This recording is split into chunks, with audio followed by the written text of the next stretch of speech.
now, Huples Cat. About 2 or 3 years ago now, I signed up for a Kickstarter. An illustrated book to restart civilization if society falls. I thought, that's right up my alley. Anyway, it took an awful long time. The quality is not great. You've got to be very careful opening this, as it's easily to lose the binding. Numerous people have said that. The paper quality itself is not great. I've actually slightly torn it, just being very careful with it. It's quite pretty. This is something you might want to get for a child. It's certainly not going to restart civilization using the information in this. It's far too scant and very much off topic, and also relies on things that won't be available to do it. Mirrors. But in the hands of a child, this book's going to fall apart quite quickly. So for me, this is not a buy. I would not get this. This is about a C-. The quality of this, if it was much better paper quality and binding, could have pushed it up to a B-. The information is amusing. Live and learn.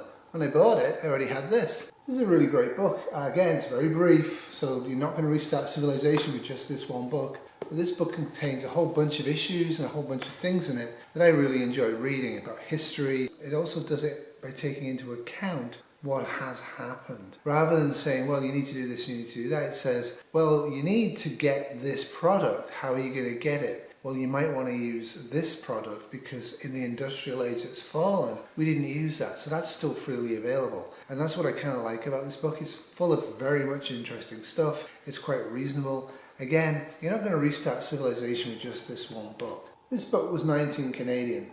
This one was quite a considerable amount more. So when you get entertaining Kickstarter videos, don't just necessarily click on them. Have a think about what you're clicking on. Wonder why it's going to be any use to you.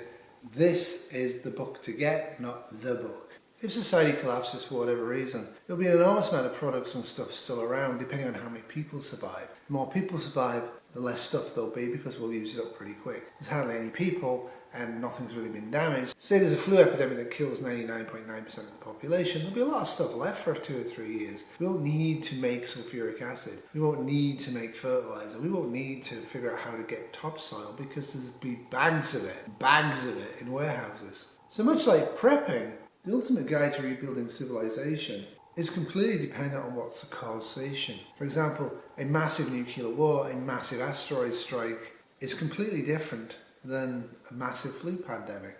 This should be obvious to anyone. This book at least tries to address those issues, and so should you. Most prepping online addresses one issue only: surviving an apocalypse and SHTF, a fall of society, on an individual level or family level. Very few prepping channels deal with, okay, then what? What are we going to do next? How are we going to rebuild society? Should we rebuild society? How to rebuild society is interesting. I've got a lot of books over the years. This isn't one of them.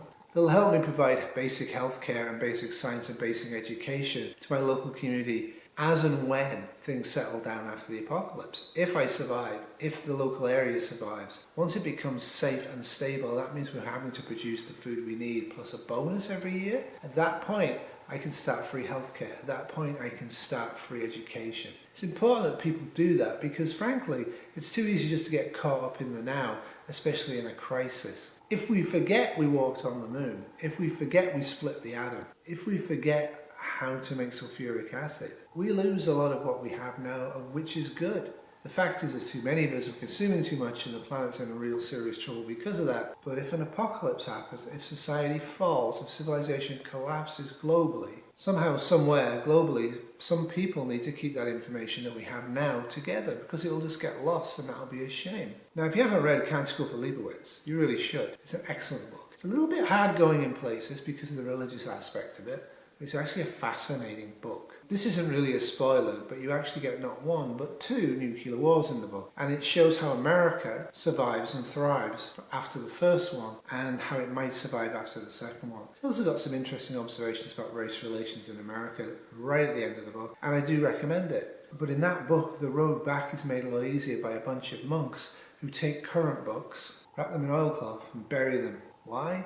Because people are so outraged at the loss of this society that they're killing scientists and engineers and getting rid of textbooks. All of that stuff has been blamed for the dissolution of the First Nuclear War. People are that dumb. When I first read Can't School for Leibowitz, I thought, wow, couldn't these people just kind of realise that the scientists, the engineers and the textbooks is what they need to actually make their lives better again? Didn't strike me as realistic that there would be this huge pogrom and people would be burned alive because they happen to have a PhD. Well, the current pandemic, which is still ongoing, has shown me that at least 10 to 20% of the population are really that thick, that they will literally burn alive and kill people whose only real job is to help them. It's quite sad, and it's really a problem. So if you don't understand science, if you haven't trained in science, get some training. There's plenty of stuff available online. Watch a few sites online that actually will inform and educate you. You might want to actually calm down a bit and spend some of your time and attention actually watching channels about how stuff is made. This is my challenge to you. This week when you go to the grocery store,